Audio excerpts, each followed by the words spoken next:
Olá pessoal, no vídeo de hoje nós vamos então revisar o balanço de energia em sistemas fechados e o balanço de energia em superfícies. Bom, então para o sistema fechado, diferente do volume de controle, a massa não cruza a fronteira do volume de controle, ou seja, a massa não escoa. Então, no sistema fechado, a massa vai permanecer constante dentro do volume de controle. Então, dessa forma, a nossa equação do balanço muda um pouquinho, né? Então, a variação de energia num sistema vai ser a energia, o total de energia que entra no sistema, menos o total de energia que sai do sistema. Então, se a gente considerar essa latinha aqui como um sistema fechado, então ela tem uma massa fixa aqui dentro, né? Vamos supor que é uma lata de refrigerante, então tem uma massa fixa. Eu tenho a temperatura inicial e a temperatura final. Então, por exemplo, vamos supor que eu tirei essa latinha da geladeira e ela está numa temperatura aí em torno de 4 graus, né? E eu quero que ela atinja a temperatura ambiente, 25 graus, né? Então, minha temperatura final aí vai ser 25 graus, certo? E ela contém um calor específico, né? Que a gente chama de CV. CV ou CP, a gente vai discutir isso um pouquinho mais para frente. Então, pessoal, se eu fizer o balanço de energia para esse caso, para essa latinha, então a energia que entra menos a energia que sai é a variação de energia do sistema. Então, uma variação de energia do sistema, se a gente relembrar lá do volume de controle, então é a energia térmica mais a energia mecânica, certo? A energia térmica é a própria energia interna, né? Então, variação de energia interna.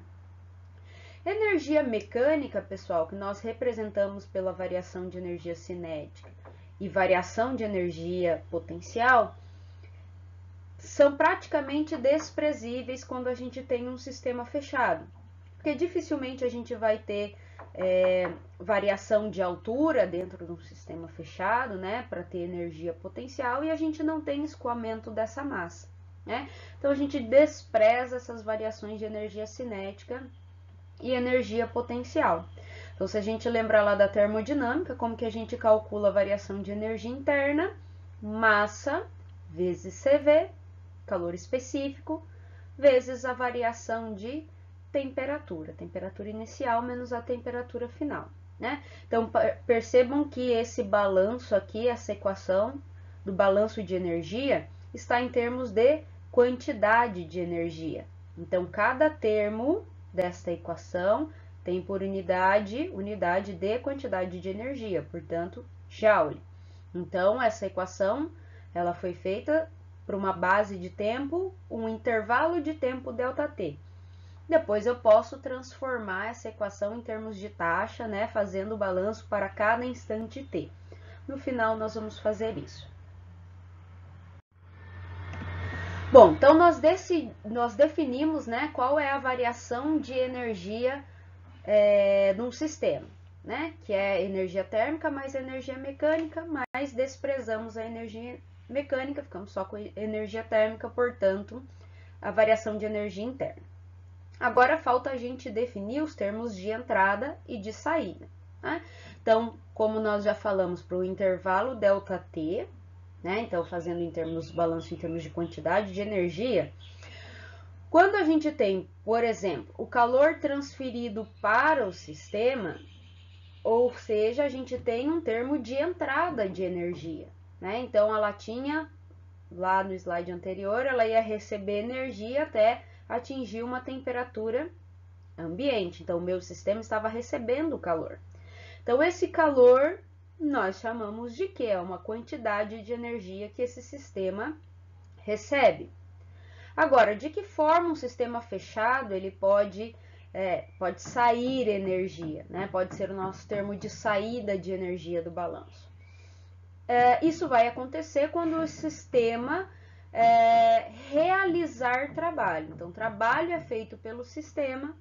Então, aí sim a gente tem uma saída de energia na forma de trabalho, certo?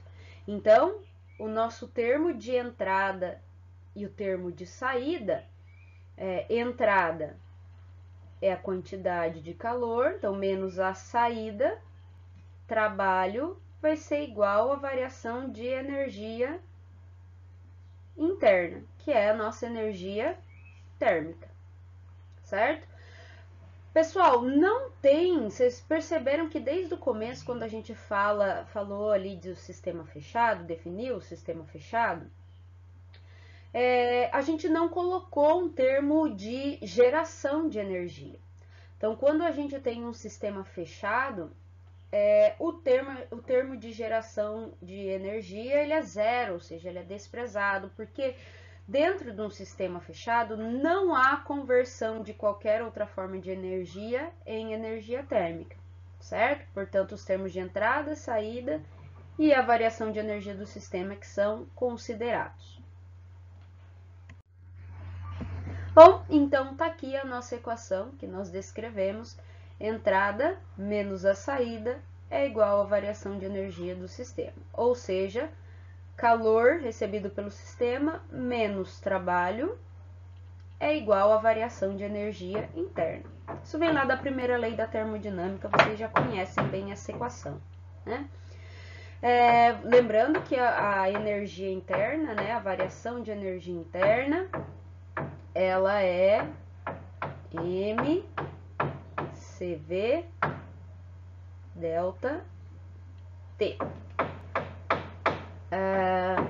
Bom, então se eu quero transformar este balanço de energia num sistema fechado em termos de taxa, é só eu dividir toda esta equação pelo tempo. Então, fazer esse balanço para cada instante t.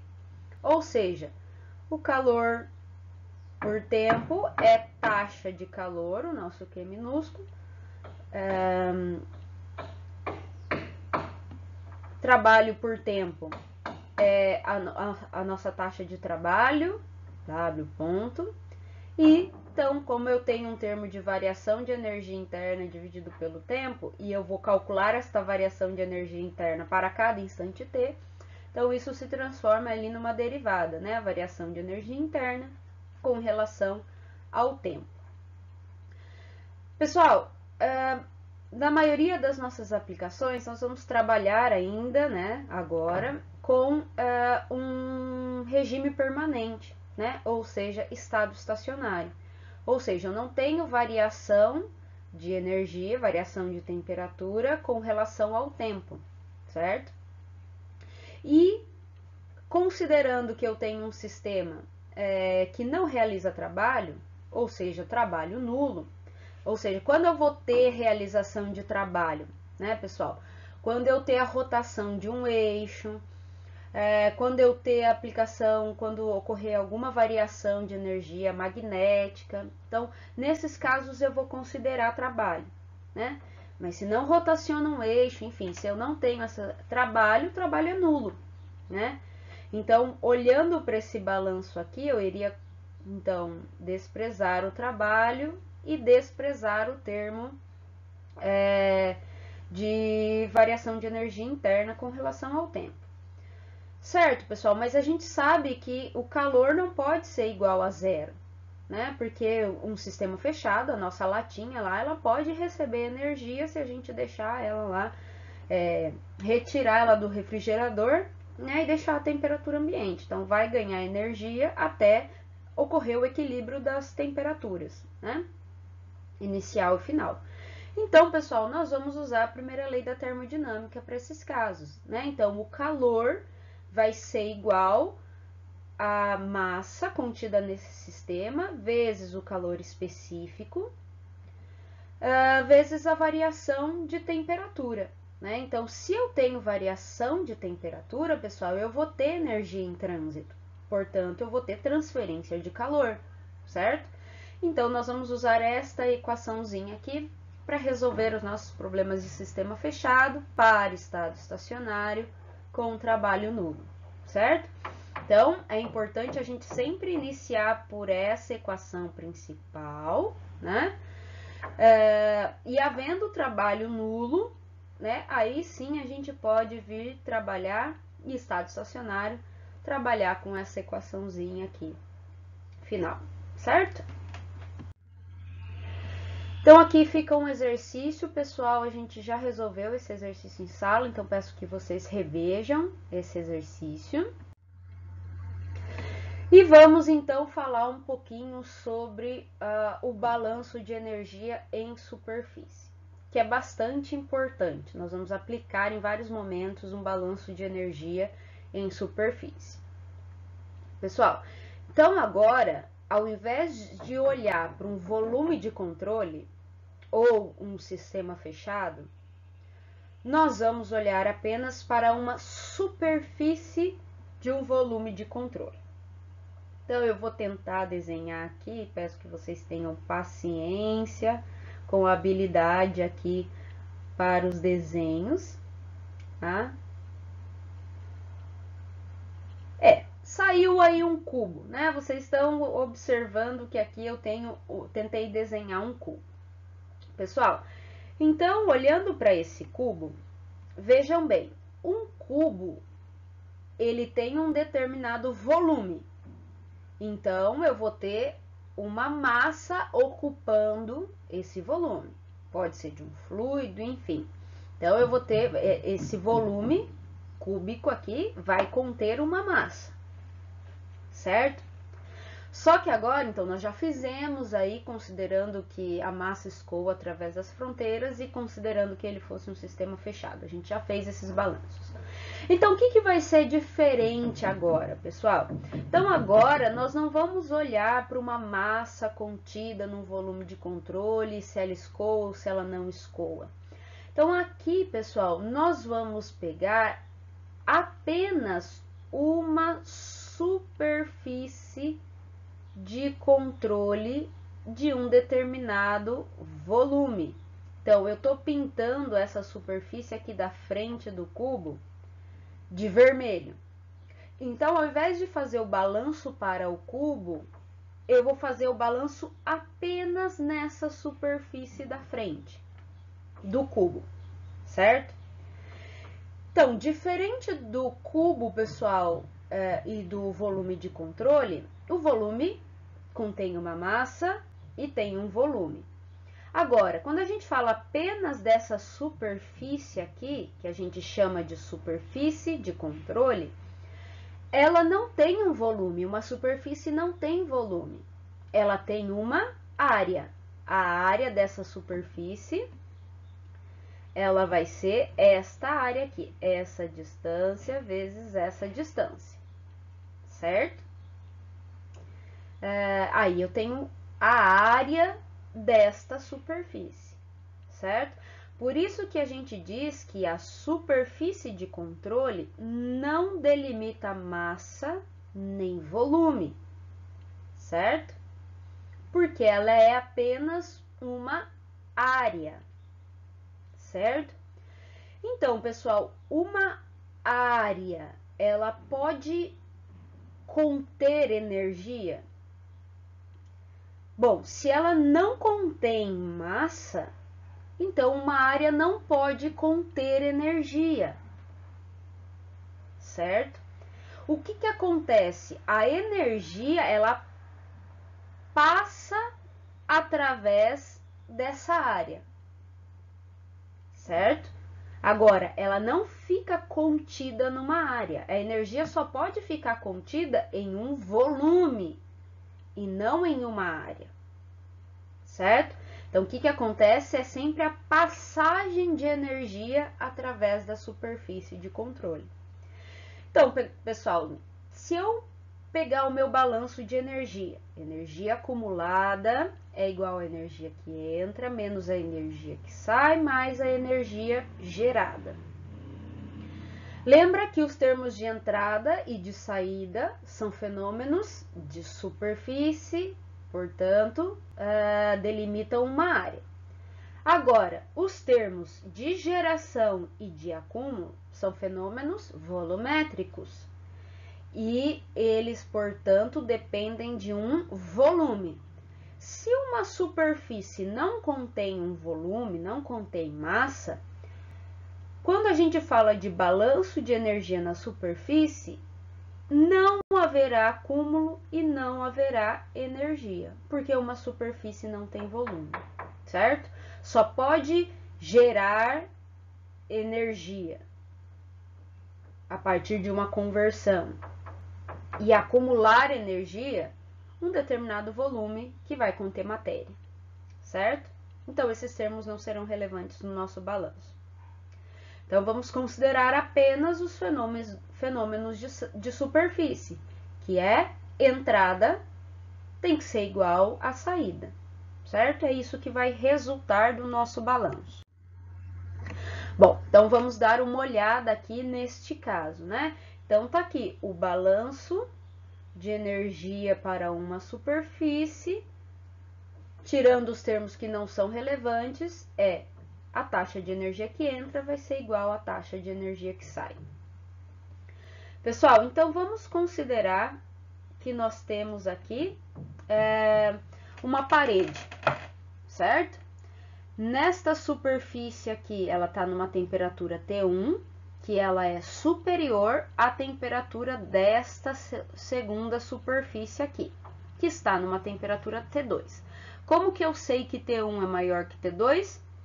Olha lá, essa linha aqui, ó, descreve o perfil de temperatura. Então, tá me indicando que aqui a temperatura é maior que a temperatura T2, né?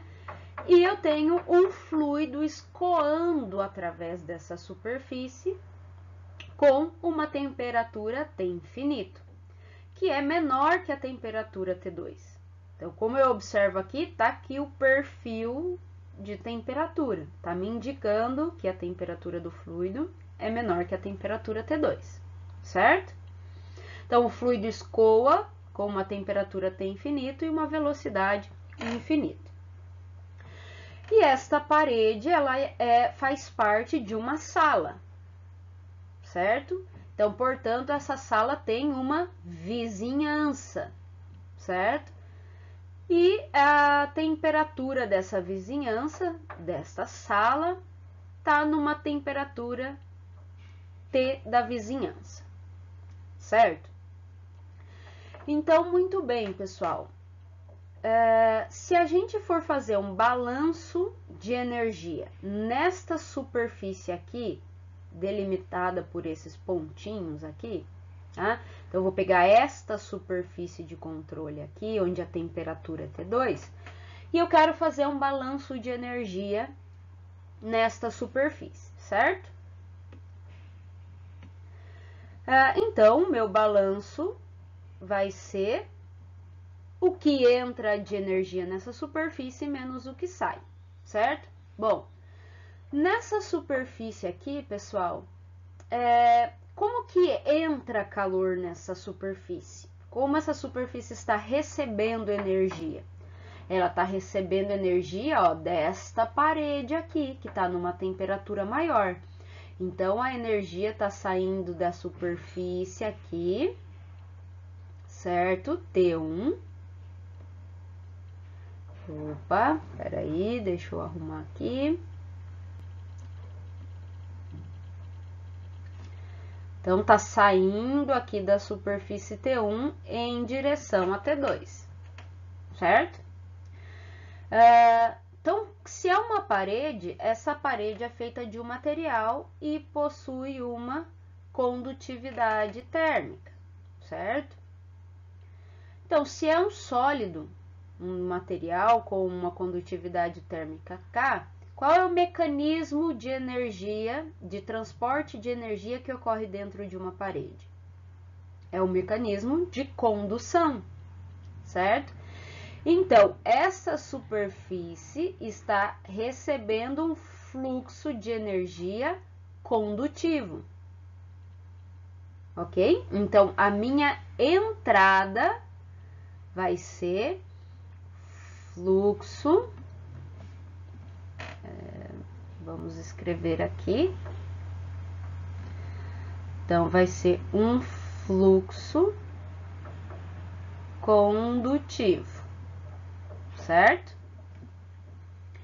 Esse fluxo de condução, então toda essa energia que recebeu essa superfície aqui, ela não permanece na superfície, certo? Porque uma superfície não contém energia. Então, ela vai ser perdida para o meio, certo?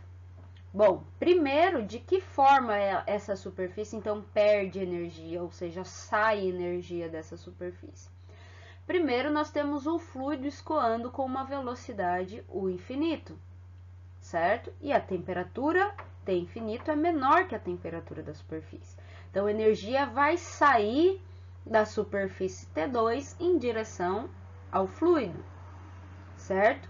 Ou seja, essa superfície está perdendo energia, está saindo energia dessa superfície a partir do mecanismo de convecção. Então, a minha saída, eu tenho um fluxo de convecção, certo? Desculpa a letra aí, pessoal. Bom, além de tudo, eu também tenho aqui, pessoal, essa superfície perdendo calor para a vizinhança, né? Se a temperatura da vizinhança for menor que a temperatura T2. Então, vamos considerar que seja menor, certo? Então, também eu vou ter um fluxo de radiação saindo dessa superfície em direção à vizinhança. Então, eu tenho um termo de saída aqui, então, mais um fluxo. Deixa eu tentar escrever aqui de novo, vamos lá. Então, um fluxo de radiação, certo?